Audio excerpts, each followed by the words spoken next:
Hello guys, welcome back to my channel accounts with Aastha. तो चलिए start करते हैं आज की केस स्टडी के साथ। हमारी पहली केस स्टडी पे आते हैं। In the books of G limited, closing inventory as on 31st March 2024 amounts to 10,40,000 on the basis of FIFO method. The company decides to change from FIFO method to weighted average method for ascertaining the cost of inventory for 31st March 2024. On the basis of weighted average method, closing inventory as on 31st March 2024 amounts to 8,80,000.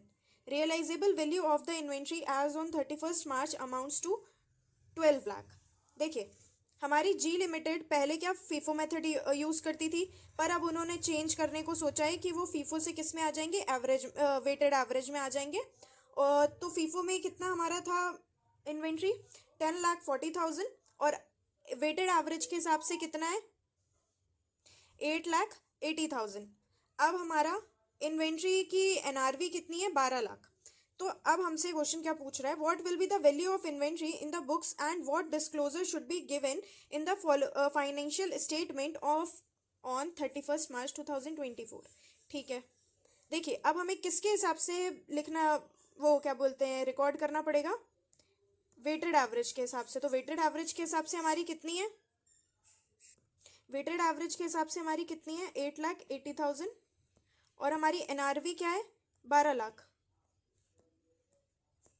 तो हमें किस में show करना होगा, हमारा inventory कैसे वो होती है, वैल्यूएशन कैसे होती है उसकी, कॉस्ट और NRV which ever is lower. हमारी कॉस्ट क्या है, कम है, तो हम किस में किस में रिकॉर्ड करेंगे 8,80,000 में, हमारी कॉस्ट में. अब इसका आपको ना फुल डिस्क्लोजर देना पड़ेगा. तो आप इसका पहला हम पढ़ते हैं. The value of inventory will be 8,80,000 and the fact that the valuation method has changed to be disclosed in the financial statement. नहीं, हमें फाइनेंशियल स्टेटमेंट वो क्या बोलते हैं फैक्ट डिस्क्लोज नहीं करना है, हमें फुल डिस्क्लोजर देना है. कितने अमाउंट से हो रहा है, कितना प्रॉफिट में चेंज आएगा, सारा डिस्क्लोजर देना है, सिर्फ और सिर्फ फैक्ट नहीं बताना है. अब इसमें तो हमारा यही गलत हो गया है कि हमारी इन्वेंट्री को किस में वैल्यू करेंगे 12 लाख में. तो यहीं पे छोड़ दो, ये वाला भी यहीं पे. तो हमारे ये दो पहले ही एलिमिनेट हो गए. फिर बच्चे ये दो. अब यहाँ पे बोल रहा है फैक्ट्स, नहीं हमें फैक्ट्स नहीं, हमें क्या करना है फुल डिस्क्लोजर देना है. तो हमारा सही आंसर क्या होगा डी. अब नेक्स्ट पे आते हैं.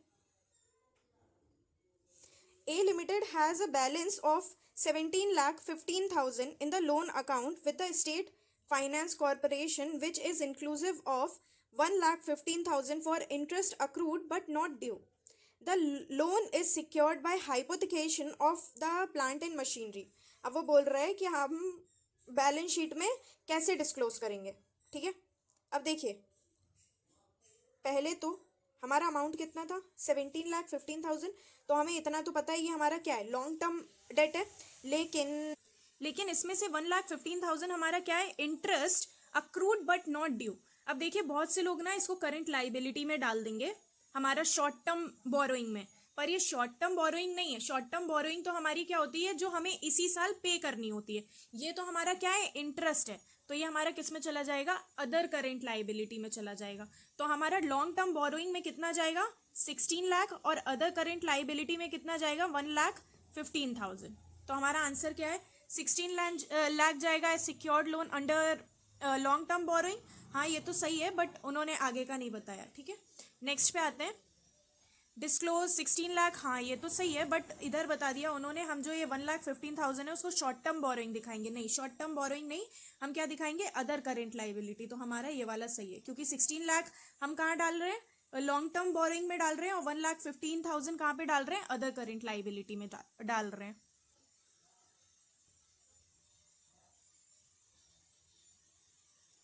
अब इस पे आते हैं. On 1st April 2022, Hello Limited approached a software company for implementation of SAP ERP at its organization. The cost of implementation of SAP ERP is 15 lakh and the time required is 15 month. कब इन्होंने किया है 1st अप्रैल को किया है. तो हमारा 15 month कब होंगे अप्रैल मई जून में होंगे. तो हमारा किस में जाके होगा, जून 23 तक हमारा खत्म हो जाना चाहिए, क्योंकि कितने महीने मांगे, 15. The company was also required to pay 1 lakh annually after implementation for maintenance and normal updation of ERP. The implementation work started in June 2022 and could not be finished in 15 months. Okay, कब शुरू हुआ है हमारा, 2022 जून को ही हमारा start हुआ है. Start कब हो जाना चाहिए था हमारा, 1 अप्रैल से, ठीक है, लेकिन हमारा स्टार्ट कब हुआ है, जून में हुआ है. तो वहां से हमारा, अब देखते हैं इसके आगे. ऑब्वियस सी बात है, जब आप 1 अप्रैल से बोल रहे हो 15 मंथ के अंदर हो जाएगा, तो आपका वैसे भी काम कंप्लीट तो नहीं हो पाएगा. अभी देखना, इन्होंने काफी ज्यादा ही टाइम ले लिया. The ERP was implemented on May 2024. कहाँ 2023 में होना चाहिए था, उन्होंने मई 24 में कंप्लीट करके वो, ये जो भी है हमारा, ये सॉफ्टवेयर है, ठीक है. तो सॉफ्टवेयर हमारा क्या होता है, इंटेंजिबल असेट होता है. तो उन्होंने बोला था कि 1 अप्रैल से हम आपको बना के कब दे देंगे, जून 23 तक दे देंगे. लेकिन उन्होंने काम ही कब शुरू किया है, जून 22 में शुरू किया है, ठीक है. लेकिन उन्होंने काम कंप्लीट कब तक नहीं करके दिया, मई 24 तक नहीं करके दिया. अब आगे पढ़ते हैं. और जो भी इन्होंने डिले किया है ना, उसकी वजह से इन्होंने हमें 2 लाख रिफंड दिए.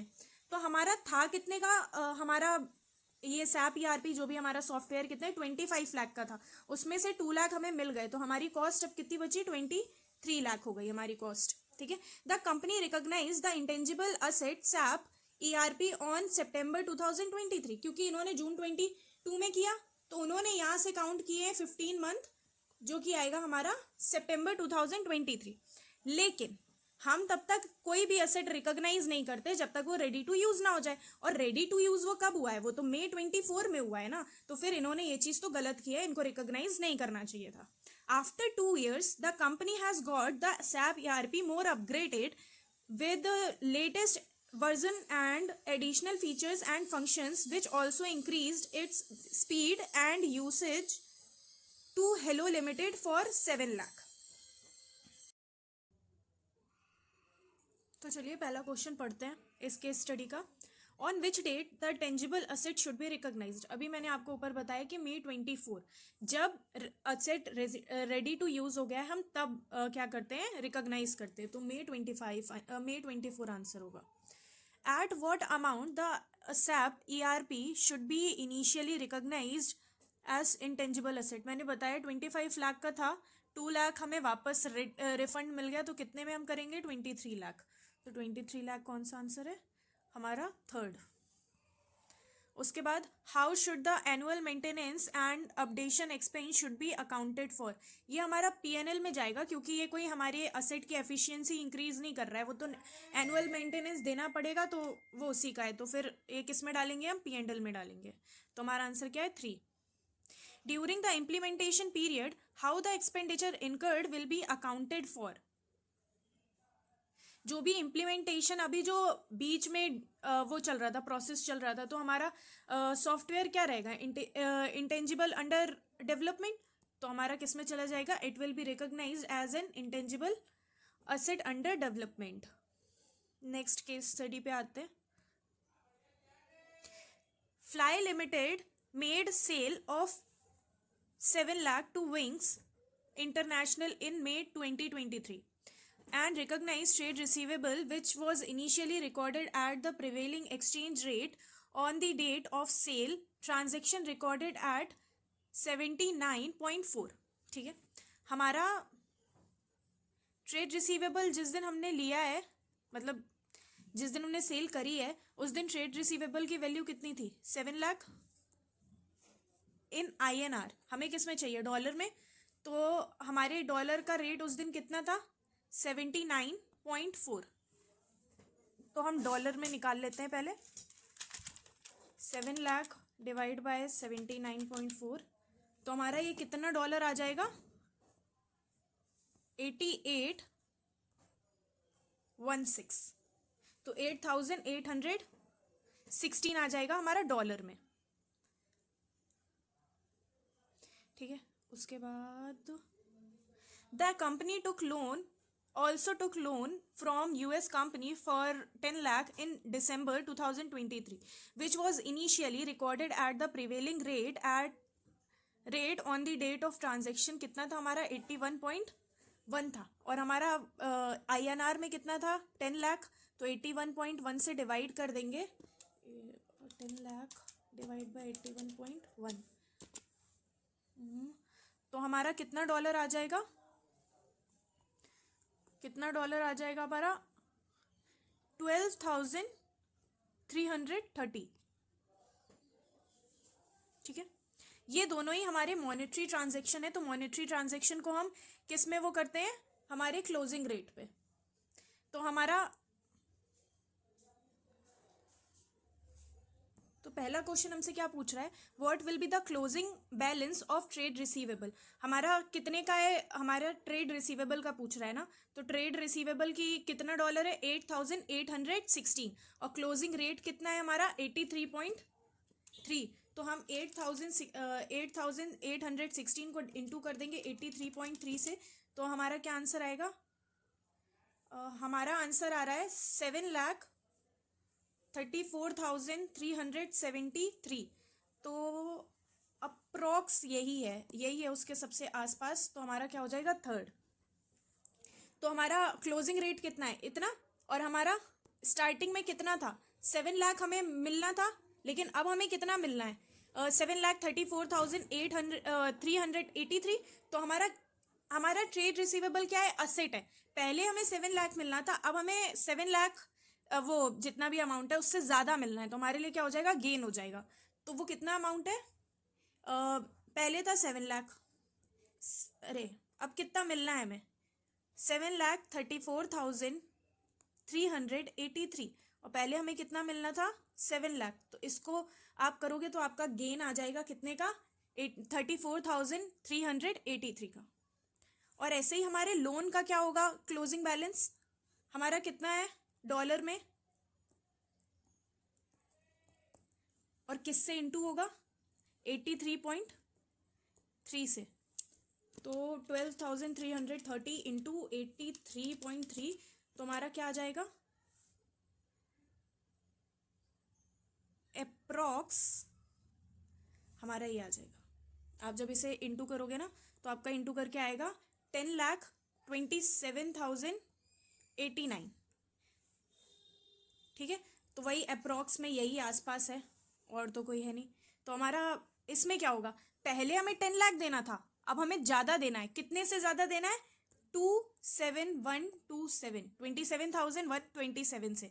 तो हमारा क्या हो जाएगा? लॉस हो जाएगा. तो इसका आंसर क्या हो जाएगा? फोर्थ. अब यहाँ पे आते हैं. X limited purchased 3,000 share of Amazing limited in December 2023. ठीक है, कितने के? 100 के. और आपने ब्रोकरेज कितनी पे की है? 1%. तो हमारे होगा कितने का? 3,000 इंटू 100. तो हमारा वो कितना हो जाएगा? 3 लाख. और उसके बाद हम उसे क्या दे रहे हैं? ब्रोकरेज. तो ब्रोकरेज भी ऐड हो जाएगी. कितना? 1%. तो हमारा कितना हो जाएगा? 3,000. तो हमारी कॉस्ट क्या हो जाएगी? 3,03,000. ठीक है, उसके बाद हमें क्या मिल गए? बोनस शेयर मिल गए. कितने? 1 फॉर एवरी 3. तो हमारे पास ऑलरेडी कितने? 3,000 है. उसके बदले हमें कितने मिले? 1 फॉर एवरी 3. तो हमें कितने मिले होंगे? 1,000. ठीक है, तो यहाँ पे बोनस शेयर भी हमारे ऐड हो जाएंगे. बोनस शेयर कितने? 1,000. और उनकी कोई वैल्यू नहीं होती है.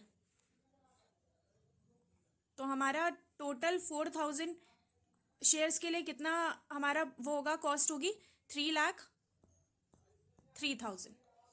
ठीक है, अब पहला पढ़ते हैं. What would be the carrying cost of investment in Amazing Limited after sale of shares? Okay, हमने पूरा क्वेश्चन पढ़ा नहीं है अभी. ठीक है, X Limited sold 1,000 share in September 2024 at 110 each after issue of bonus share. ठीक है, अभी पहले ये वाला करते हैं. हमने सेल कितने में की है? कितने शेयर्स किए? 1000 कितने में? 110 में। तो हमारा ये कितना आ जाएगा? 1,10,000। अब हमें इसकी कॉस्ट निकालनी है। 3,03,000 तो 4,000 शेयर्स के लिए, लेकिन हमें कितने के लिए चाहिए? 1,000 के लिए। तो हमारा क्या आ जाएगा? 3,000 डिवाइड बाय 4,000 इंटू 1,000। तो हमारा कितना है कॉस्ट हमारी? तुम्हारा प्रॉफिट कितना हो जाएगा? ये हमारे पास टोटल कॉस्ट थी कितने की? 3,03,000 की। उसमें से कितना चला गया? कितने की कॉस्ट कम हो गई?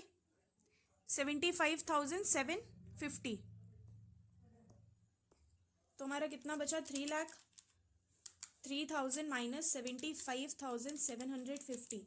तो हमारी कॉस्ट कितनी बची सेल के बाद? 2,27,250। तो हमारा इसका आंसर क्या हो जाएगा? सेकेंड। ठीक है। कॉस्ट ऑफ बोनस शेयर तो हमारी निल होती है क्योंकि वो हमें फ्री में मिलते हैं। What is the profit on sale of bonus share? हमारा प्रॉफिट कितना निकला है? ये हमारा क्या निकला है? प्रॉफिट कितना निकला है? 34,250। तो हमारा आंसर क्या है? C. What would be the carrying cost of investment in Amazing limited in quarter ending December 20? Okay.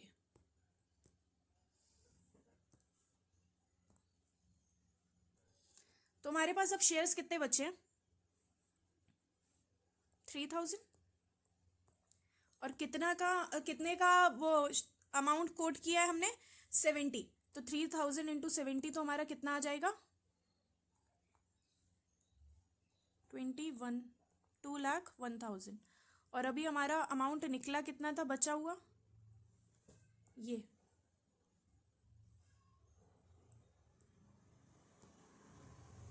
2,27,250। हम इसका क्या लेते हैं? जो भी हमारा लोअर होगा। तो हमारा लोअर कितना है? 2,10,000। तो हम किस में वैल्यू करेंगे 31 दिसंबर को? 2,10,000 में। कहाँ है? अरे मैंने गलती से लगा दिया। 2,10,000। बस इतना ही था। आज इजी थे। चलिए, तो आज के लिए तो जितनी केस स्टडीज़ मैंने निकाली थी वो सारी हो गई हैं। अब मेरे हिसाब से ज़्यादा 2 से 3 वो वीडियोस और आएंगी केस स्टडीज़ की। फिर उसके बाद आपकी सारी केस स्टडीज़ ख़त्म हो जाएगी। अगर आपको पसंद आया हो तो प्लीज़ आप लाइक करिएगा और कमेंट करिएगा। Thank you.